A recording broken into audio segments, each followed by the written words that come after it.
Bonjour les amis, aujourd'hui j'ai envie de partager avec vous des exercices pour vous libérer de vos peurs, de vos colères, de vos tristesses.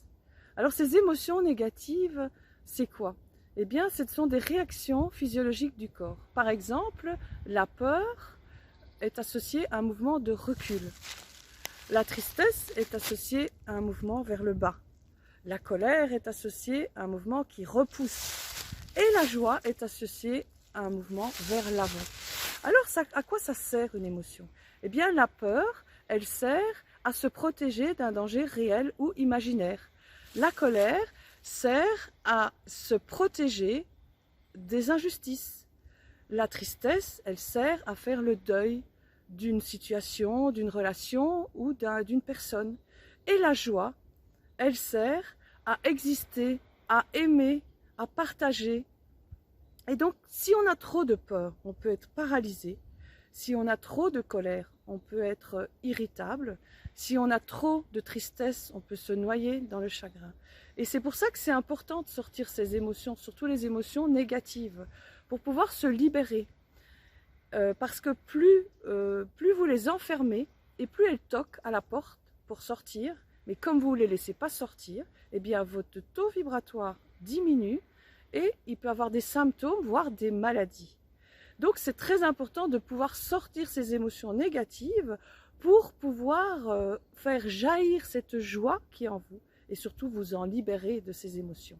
Alors pour ça, j'ai partagé avec vous une vidéo du docteur Tad Chadler qui montre 3 exercices pour pouvoir se libérer de la peur, de la tristesse et de la colère, pour pouvoir enfin faire jaillir cette joie qui est en nous et qui va nous permettre d'exister pleinement, d'aimer pleinement et surtout de se sentir libre. Eh bien, je vous souhaite une bonne journée, une bonne fin de journée et je vous dis à bientôt. Au revoir. Mesdames, Mesdemoiselles, Messieurs, notre drame d'occidentaux, c'est que nous avons un cerveau gauche beaucoup trop actif, il tourne toute la journée, et s'il tourne toute la journée, il bloque le cerveau droit, du coup nous ne pouvons pas voyager dans le monde des chamans, explorer les mondes spirituels. La clé pour se libérer de la tyrannie du cerveau gauche, c'est que les émotions soient de nouveau fluides et sortent du corps. Notre modèle, c'est le petit enfant de 3 ans qui, lui, n'a pas appris à contrôler, à stresser, il lâche ses émotions. Mais pour arriver à ça, c'est bien d'avoir quelques exercices de base pour s'entraîner. Le premier exercice, c'est de lâcher la peur.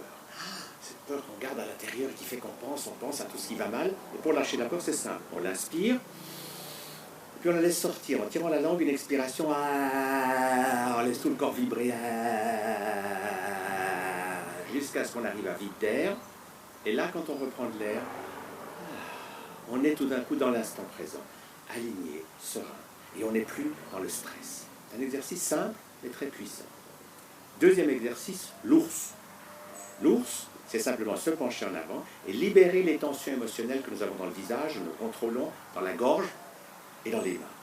Et dans cette position penchée en avant, c'est facile de faire des grimaces parce que personne ne vous voit. Donc on se penche en avant et on lâche. Et on laisse sortir tous ces sons qu'on a retenus pendant tant d'années. Et quand on remonte, quelque chose s'est libéré. C'est un exercice merveilleux pour les enseignants.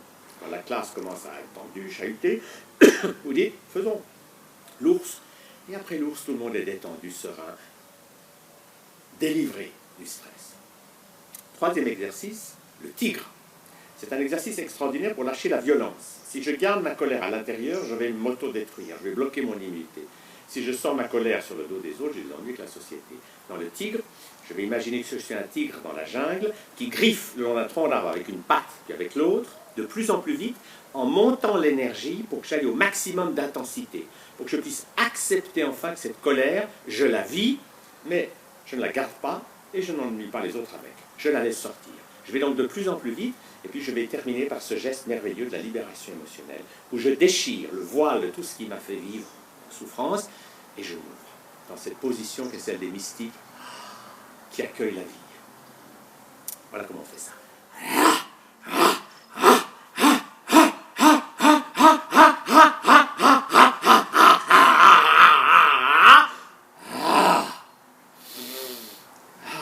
Et là, je sens la vie qui coule à travers moi. Et j'ai pu lâcher la violence, la colère, la rage, la haine.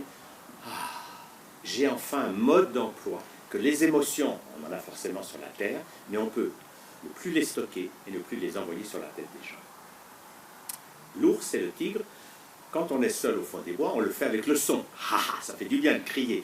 Et si vous avez des gens à côté, nous avons la version HLM, c'est-à-dire le même exercice sans mettre le son. Au lieu de faire ha ha, on fera ha. On va souffler, faire vibrer les cordes vocales, mais sans mettre le son. Ainsi, partout où il y a les toilettes, on peut s'isoler un instant et lâcher ses émotions. La bonne nouvelle, c'est que quand nous lâchons ainsi nos émotions, nous sommes bien. Et puis, nous pouvons le faire aussi pour ceux qui ne savent pas le faire. Vous voyez quelqu'un qui est tendu ou énervé, au lieu de lui faire des reproches, isolez-vous un instant, lâchez pour lui, et vous allez voir qu'au bout d'un moment, il ne sait pas pourquoi, mais il se sent mieux. Parce que vibratoirement, émotionnellement, nous sommes tous connectés les uns aux autres. Donc en faisant ça, nous pouvons tous devenir le guérisseur de l'autre, c'est-à-dire en prenant une partie de ses émotions et en les lâchant pour lui.